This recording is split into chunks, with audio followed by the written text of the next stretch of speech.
அனைவருக்கும் வணக்கம். இன்றைய லீகல் அப்டேட் என்னவென்று சொன்னால், இந்த பிரியாணி அபிராமி என்பவர் தன்னுடைய கள்ளக்காதலுடன் சேர்ந்து தன்னுடைய 2 குழந்தைகளை கொண்டதற்காக, அதாவது காஞ்சிபுரம் மகளிர் நீதிமன்றமானது இருவருக்கும் ஆயுள் தண்டனை வழங்கி தீர்ப்பு வழங்கியிருக்கிறது. என்னைக்கு 24/7/2025.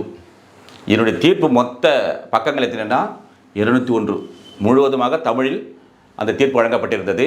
அதனால் சுருக்கமாக என்ன நடந்தது, என்ன தண்டனை என்பதை பற்றி நம்ம பார்க்க போகிறோம். முதல்ல இதனுடைய கேஸ் டைட்டில் பார்த்திங்கன்னா, இன்ஸ்பெக்டர் ஆஃப் போலீஸ் குன்றத்தூர் தான், and Abirami and another. Crime number பார்த்தீங்கன்னா 1101/2018 குன்றத்தூர் போலீஸ் ஸ்டேஷனில் எஃப்ஐஆர் ரிலீஸ் பண்ணுறாங்க. எந்தெந்த பிரிவுகளுக்கு பார்த்தீங்கன்னா, டேட் ஆஃப் எஃப்ஐஆர் பார்த்தீங்கன்னா 19/2018 முதல் தகவல் அறிக்கை பதிவு செய்யப்படுகிறது. என்னென்ன 120B, அதாவது குற்றமுறு சதிக்கான பனிஷ்மெண்ட்டு, அதே மாதிரி கொலைக்கான தண்டனை, அதே போல் உடந்தையாக இருந்த தண்டனை 3 பிரிவுகளின் கீழ் வழக்கு பதிவு செய்யப்படுகிறது. சரி, இப்போது இது என்னுடைய ஃபேக்ட் என்னன்னு பார்ப்போம். இந்த அபிராமி என்பவர் திருமணமாக யாருடன்? இவர் தான் ஹஸ்பண்ட். இவர் தான் இந்த வழக்கில் புகார் கொடுக்கிறார் காவல் நிலையத்தில். இருவரும் திருமணமாகி வாழ்ந்து கொண்டிருக்கின்ற போது இவர்களுக்கு இந்த திருமணத்தின் மூலமாக யாருமே மகன் அஜய் என்ற 6 வயது மகன், யார் 3 வயது கார்னிகா என்ற மகள் இருக்கிறார்கள். இவ்வாறு இருக்கின்ற போது இந்த சம்பவம் நடப்பதற்கு 2 மாதத்திற்கு முன்பாக இந்த அபிராமி, இந்த பிரியாணி அபிராமி சொல்ல அந்த அம்மாவுக்கு பிரியாணி ரொம்ப பிரியம். அப்போது இந்த யார் மீனாட்சி சுந்தரம் அலைஸ் சுந்தரம் என்பவருடன் பழக்கம் ஏற்படுகிறது. அதனால் இவர் அடிக்கடி இங்கே போயிட்டு வராங்க. இப்போது இந்த அம்மா வந்த சுந்தரத்துடன் இருக்கின்ற தொடர்பு கணவருக்கு தெரிய வருகிறது. தெரிஞ்ச உடனே என்ன பண்ணுறாரு, இவர் இந்த அம்மாவை கண்டிக்கிறார். நீ அதெல்லாம் தப்புமா, நமக்கு 2 குழந்தை இருக்குது, இதெல்லாம் வேணான்னு கண்டித்தவுடன் இந்த அம்மா என்ன பண்ணுறாங்க, அதெல்லாம் முடியாதுன்று கோவித்து கொண்டு நேராக இந்த மீனாட்சி சுந்தரம் அவன் வீட்டுக்கே போயிடுறாங்க. ஒரு நாள் வரவே காணவே இல்லாதனால யார், இந்த கணவருடைய மச்சான், அவங்க மாமனார் சவுந்தரராஜன், இந்த அஜய், இந்த பையன் கூட, ஏன்னா இவனுக்கு வீடு தெரியணும், அதனால் என்ன பண்ணாங்க, இவன் என்ன பண்ண கூட்டு நேராக போனால் இந்த அம்மா அபிராமி இவர் வீட்டில் இருக்கிறாங்க. இருந்த உடனே என்ன பண்ண சமாதானம் பண்ணி வீட்டுக்கு கூப்பிட்டு வந்துடுறாங்க.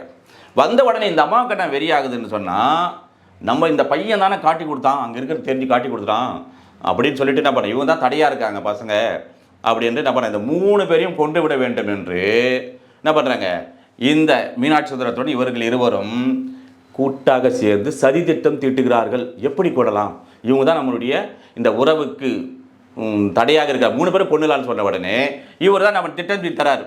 நீ ஒன்றையும் செய்தல, மாத்திரை உனக்கு உடம்பு சரியில்லை மாதிரி மாத்திரை போய் மெடிக்கல் ஷாப் வாங்கி அது ஓவர் டோஸ் ஆகி பாலில் கலந்து கொடுத்துரு 3 பேருக்குமே, நைட்டு இறந்துடுவாங்க, அதுக்கப்புறம் நம்ம ஜாலியாக இருக்கலாம்னு சொல்லி இவர் திட்டம் போடுறாங்க. அதன்படி என்ன பண்ணுறாங்க, இந்த அம்மா மெடிக்கல் ஷாப் போகிறாங்க. மெடிக்கல் ஷாப் போயிட்டு எனக்கு பீரியடு பெயினாக இருக்குது, இல்லை ஓவர் பீரியடாக வருது, அதே போல் எனக்கு மன அமைதி இல்லை அப்படின்னு சொல்லிட்டு ப்ரிஸ்கிரிப்ஷன் டாக்டர் கேட்குறாங்க. டாக்டர் என்ன பண்ணுறாங்கன்னா, இந்த டிராஃபிக் எம்எஃப் என்பது என்னென்னா, அந்த பீரியட் பெயின் இருக்கின்ற போது எக்ஸஸாக போகும்போது இந்த டேப்லெட்டு, இது பிகாம் என்றதுன்னா அது மன அமைதிக்காக கொடுக்குறது. இதுனா விட்டமின் டேப்லெட் தான். இந்த 3ஐயும் வாங்குறாங்க, ப்ரிஸ்கிரிப்ஷன் கொடுத்து தான் வீட்டுக்கு வராங்க. வீட்டுக்கு வந்த உடனே என்ன பண்ணுறாங்க, இந்த குழந்தைங்களுக்கும் இவருக்கும் சேர்த்து தான் தராங்க. 3 பேருக்கும் எல்லாத்தையும் ஓவராக கலந்து பாலில் கொடுக்குறாங்க. இந்த 2 குழந்தையும் குடிச்சிருச்சு. இவர் குடிக்கின்ற போது சொல்கிறாரு, என்னம்மா பால் கசப்பாக இருக்குன்னாரு. அப்படிங்களாங்க, கொஞ்சம் சக்கரை போடுற கொடுங்கன்னு கேட்குறாங்க. அவர் சொல்கிறார், வேணாம் பால்லாம் வேணாம் அப்படின்னு தூங்க போயிடுறாரு. இப்படி போயிட்டு உடனே மறுநாள் காலையில் எழுந்துக்கின்ற போது இந்த பெண் குழந்தை எழுந்துக்கலை, இவன் எழுந்துட்டான். இவருக்கு நான் பண்ணேன், இவருக்கு காலையில் எழுந்துட்டார். பார்த்தோன்னே, என்னம்மா ஆஃபீஸ் கிளம்புறேன் அப்படின்னா, டிஃபன் எதுவும் செய்யலையா? இல்லைங்க டிஃபன் செய்யலைங்க, நீங்கள் கிளம்புங்க. சரி பொண்ணை பார்த்துட்டு போகிறேன். இல்லை அது நான் பார்த்துக்கிறேங்க அப்படின்னு சொல்லிட்டு அனுப்புகிறான். அதே மாதிரி இன்றைக்கி உங்களுக்கு பர்த்டேங்க, இன்றைக்கி பிறந்த நாள், நீங்கள் நேராக எங்கள் அம்மா வீட்டுக்கு வந்துடுங்க, அங்கே நம்ம பிறந்தநாள் கொண்டாடலாம்னு சொல்லி அனுப்புகிறாங்க. சரி, இவர் ஆஃபீஸ் போயிடுறாரு. அதுக்கடையில் 3 மணிக்கு ஃபோன் பண்ணுறாங்க, எங்க அந்த குழந்தைய முழிச்சுக்கிட்டா, நான் இந்த குழந்தைய 2 பேரையும் கூட்டுக்கினே நான் அம்மா வீட்டுக்கு வந்துடுறேன், நீங்கள் நேராக வந்துட்டு 3 மணிக்கு ஃபோனும் பண்ணுறாரு. இவர் ஆஃபீஸில் லேட் ஆகிடுது. நேராக அங்கே அம்மா வீட்டுக்கு போனால் அங்கே அந்த அம்மா இல்லை. என்னடா எங்கெல்லாம் தேடி பார்க்குறாங்க எல்லோரும். தேடி பார்த்துட்டு மறுநாள் தான் காலையில் வந்து பார்த்தா இந்த 2 குழந்தைகளும் நம்ம பெட்ஷீட்டை போட்டு தூங்குற மாதிரியே வச்சுட்டு இருக்கிறாங்க. அந்த பையனுக்கு எல்லாம் பார்த்து நுரை தள்ளி இந்த மாதிரி இருக்குல்ல, இந்த மாதிரி நுரை வந்து அது காஞ்சி போயிட்டு இறந்துருக்குது. அதே மாதிரி இந்த குழந்தையும் 2 பேரும் இது வரைக்கும் பெட்ஷீட் மூடி இருக்குது. அதே போன்று அங்கே பார்க்கின்ற போது இங்கே கழுத்தில் நிறம் மாதிரி அதை அழுத்தி, அதாவது கொன்ற மாதிரி ஒரு அறிகுறியும் அதில் இருந்திருக்கு. ஏன்னா அந்த மாத்திரை கொடுத்து சாகாதனால அந்த மாதிரி என்ன பண்ணுறாங்க, கழுத்தை நெரிச்சு கொன்றதற்கான அறிகுறிகள் இருக்கிறது. இவ்வாறாக இருக்கின்ற போது இப்படிலாம் பண்ணி வச்சுட்டாங்கல்ல, உடனே என்ன பண்ணுறாங்க இவங்க, இந்த அம்மா என்ன பண்ணுறாங்க, இங்கிருந்து நம்ம தப்பிச்சிடணும் அப்படின்னு சொல்லிட்டு என்ன பண்ணுறாங்க, நேராக இந்த அம்மா செயின் போட்டிருந்தாங்கல்ல, ஏன்னா வெளியே போட்டு காசு வேணும் செலவுக்குலாம், என்ன பண்ணுறாங்க, இந்த பவுன் ஷாப் போகிறாங்க. இந்த நகை கடைக்கு போயிட்டு சேடு எனக்கு ரொம்ப அர்ஜென்ட்டாக பணம் தேவை, இந்த செயினை வச்சுக்கின்னு எனக்கு காசு கொடுன்னு கேட்குறாங்க. சரிம்மா இந்த காசு ஒரு 12,000 வரும்.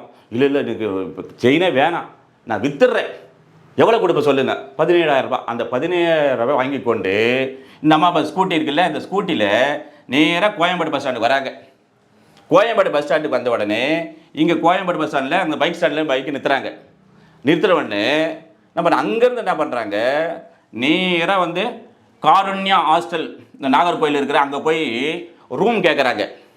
அவங்க சொல்கிறாங்க அந்த ஓனர் இல்லை, அந்த லேடி மட்டும் இருக்காங்க அங்கே. எங்கள் ரூமெல்லாம் இப்போ இல்லை, போய் இருங்க, எங்கள் ஓனர் வரட்டுன்னு சொல்கிறாங்க. அப்படியாங்க, நான் உடனே போய் ரெஃப்ரெஷ் ஆகிடுறேன், குளிச்சுட்டு போயிடுறேன்னு சொல்லி நேராக போய் ரெஃப்ரெஷ் பண்ணுறேன்னு சொல்லிட்டு குளிச்சுட்டு அங்கேருந்து மறுபடியும் நேராக கோயம்பேட்டுக்கு வராங்க. எங்கேருந்து மறுபடியும் ரிட்டர்ன் டு கோயம்பேடு இங்கே ஸ்கூட்டி எடுத்து வராங்க. இதுக்கிடையில் போலீஸ்கிட்ட வந்து என்ன பண்ணுறாரு, இவர் மறுநாள் காணணும் உடனே யார் நம்ம டிஃபெக்ட் இவர் தான் கொடுக்குறாரு, கணவர் தான்.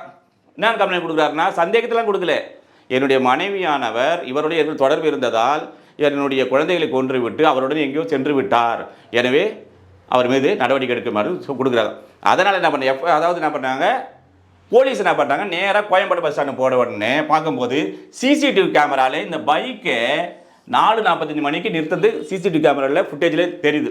அப்போ போலீஸ் ஆஃபீஸர் என்ன பண்ணுறாருன்னா, எப்படியே இந்த அம்மா இங்கே வருவாங்க அப்படின்னு அங்கேயே வாட்ச் பண்ணுறாங்க. வரும்போது பார்த்தோன்னா யார், இந்த மீனாட்சி சுந்தரம் தான் இந்த பைக் எடுக்க வராரு. வருகின்ற போது போலீஸ் அரெஸ்ட் பண்ண போகும்போது தப்பிச்சு வரலான்னு போகிறாரு, வந்து அடியெல்லாம் பட்டுறோம் அவருக்கு. அதுக்குள்ளே அந்த அம்மா வந்துடுவாங்க. அப்போ 2 பேரையும் காவல் அதிகாரி அவர்கள் கைது செய்ய, மீனாட்சி சுந்தரத்தையும் அந்த அபிராமியும் கைது செய்கிறார்கள். கைது செய்து கொண்டு வந்து என்ன பண்ணுறாங்க, ரிமாண்ட் செய்கிறார்கள். என்னைக்கு டேட் ஆஃப் ரிமாண்டு 2/9/2018. அதாவது இதனுடைய இந்த வழக்கினுடைய குற்றப்பத்திரிகை இறுதி அறிக்கை எப்போ தாக்கல் செய்கிறாங்கன்னா 29/11/2018 தாக்கல் செய்கிறார்கள். இதில் அதாவது எத்தனை சாட்சிகள் இந்த வழக்காக விசாரணை செய்யப்பட்டது என்று சொன்னால் 25 அரசு தரப்பு சாட்சிகள் விசாரிக்கப்பட்டது. அதேபோல எதிரி தரப்பிலும் 6 சாட்சிகள் விசாரிக்கப்பட்டது. அதே போன்று எத்தனை, அதாவது இந்த மாத்திரை கொடுத்தது, துணிகள், இதெல்லாம் மெட்டீரியல் ஆப்ஜெக்ட் சொல்லுவோம்ல, அந்த ஆப்ஜெக்ட் எத்தனைன்னா 32 மார்க் செய்யப்பட்டது. அதே மாதிரி அக்யூஸ் சைட்லையும் மெட்டீரியல் வந்து 26 மெட்டீரியல் ஆப்ஜெக்ட் எம்ஓஸ் வந்து மார்க் பண்ணியிருக்காங்க. அதே போல் கோர்ட் டாக்குமெண்ட்டும் C1 to C6 வரைக்கும் மார்க் பண்ணுறாங்க. அதே போல் அந்த அரசு தரப்பின் சார்பாக ஆவணங்கள் 1 முதல் 8 வரை ஆவணங்கள் குறியீடு செய்யப்பட்டது. இவ்வாறாக வழக்கு இருக்கின்ற போது வழக்கு எங்கே நடக்குது, இந்த மகளிர் நீதிமன்றம் காஞ்சிபுரத்தில் நடைபெறுகிறது. இதான் அந்த மில்கில் கலந்து கொடுத்தாங்களே, அதுக்காக போட்டு படம் இது நடைபெற்றுக்கின்ற போது அனைத்து சாட்சி இதையெல்லாம் இவ்வளவு சாட்சிகளும் விசாரித்து இந்த ஆவணங்கள்லாம் குறியீடு செய்து மெட்டீரியல் ஆப்ஜெக்ட்லாம் பார்த்த பிறகு நீதியரசர் செம்மல் அவர்கள் என்ன செய்ய தீர்ப்பு வழங்குகிறார்கள் என்று சொன்னால், இந்த வழக்கானது திட்டமிட்டு ஒரு சதி செய்து, அதாவது இவரை உடனே 109 போட்டாங்களே அபட்டார் செய்து இருப்பதாலும், இந்த குற்றமானது எந்த விதமான சந்தேகத்தில் இடமின்றி நிரூபிக்கப்பட்டிருப்பதாலும் இவர்களுக்கு ஆயுள் தண்டனை. இவருக்கு 2 பேருக்குமே, இவருக்கும் ஆயுள் தண்டனை, இதுக்கும் ஆயுள் தண்டனை. அப்புறம் 5000 சொல்லியிருப்பாங்க. எல்லாத்துக்கும் 3 பிரிவுக்குமே, இந்த 2 பிரிவு 302 120 ஆயுள் தண்டனை, இது மாதிரி 302 120 109 ஆயுள் தண்டனை. அதாவது 5000 அபராதம் போட்டுருவாங்க. கட்டத்தொடர்னா 3 ஆண்டுகள் கடுங்கால தண்டனை. இதெல்லாம் டீட்டெயில்ஸ் பார்த்துங்க. இது டீட்டெயில்ஸ் ஆஃப் த அந்த பனிஷ்மெண்ட்டு. ஓகேவா? சரி, இவ்வாறு பண்ண உடனே இப்போ இன்னொரு கேள்வி என்னவென்றால், எப்பயுமே என்ன பண்ணாங்க, ஏதோ குற்றம் செய்தால் ரிமாண்ட் பண்ணுவாங்க, அப்புறம் பெயிலில் வருவாங்க, ட்ரையலுக்கு போவாங்க, அப்புறம் தண்டனை கொடுப்பாங்க. ஆனால் இந்த வழக்கில் இவர்கள் பெயில் வந்தார்களா என்றால் பெயிலே விடவில்லை. ஏன்னா பச்சையிலம் குழந்தை 2 பேரை கொடூரமாக கொண்டு இருக்காங்க. அதனால் அதாவது எப்போ ரிமாண்ட் பண்ணாங்க, இந்த ரிமாண்ட் பண்ண தேதியிலிருந்து 2/9/2008 டில் டேட் வரை ஆஃப்டர் அரெஸ்ட்டு இப்போ தண்டனை கொடுக்கின்ற நேற்று வரை இப்போ அவங்க என்ன பண்ண சிறையில் தான் இருந்தார்கள். சரி, அதாவது தண்டனை கொடுக்கறதுக்கு முன்னாடி சொல்லுவாங்க ஜட்ஜ்மெண்ட், எப்போ அவங்களை வந்து குற்றவாளின்னு தீர்மானிட்டேன், நான் உங்களுக்கு தண்டனை கொடுக்க போகிறேன் அப்படின்னு நீதிபதி அவர்கள் என்ன பண்ணுறாங்க, இவங்க 2 பேரையும் பார்த்து கேட்குறாங்க, சொல்லுங்கள் ஏதாவது சொல்ல விரும்பினா சொல்லுங்கள் கடைசியான்னு கேட்குறாங்க. அப்போ இந்த அம்மா சொல்கிறாங்க, ஐயா எனக்கு வந்து தம்பி எழுந்துட்டேன், நான் இப்போ அம்மா அப்பாவோட போயிடுறேன், எனக்கு குறைந்த தண்டனை கொடுங்கன்னு இந்த அம்மா கேட்குறாங்க. இவர் என்ன கேட்குறாருன்னா, எனக்கு அப்பா வந்து 70 வயசு அப்பா அம்மா இருக்காங்க, அவங்கள காப்பாற்ற வேண்டிய கடமை எனக்கு இருக்குது, தயவுசெய்து எனக்கும் வந்து கொஞ்சம் குறைந்த தண்டனை கொடுங்கன்னு 2 பேரும் கேட்குறாங்க. அதை நீதிபதி அவர்கள் இதையெல்லாம் கருத்தில் எடுத்துக்கொள்ளாமல் இந்த கொடூர கொலைக்கு ஆயுள் தண்டனை விதித்து தீர்ப்பு வழங்கினார். எனவே இந்த தீர்ப்பானது நீதித்துறையிலே ஒரு அதிரடியான தீர்ப்பு என்று கூறி அடுத்த ஒரு லீகல் அப்டேட் சந்திப்போம். நன்றி, வணக்கம்.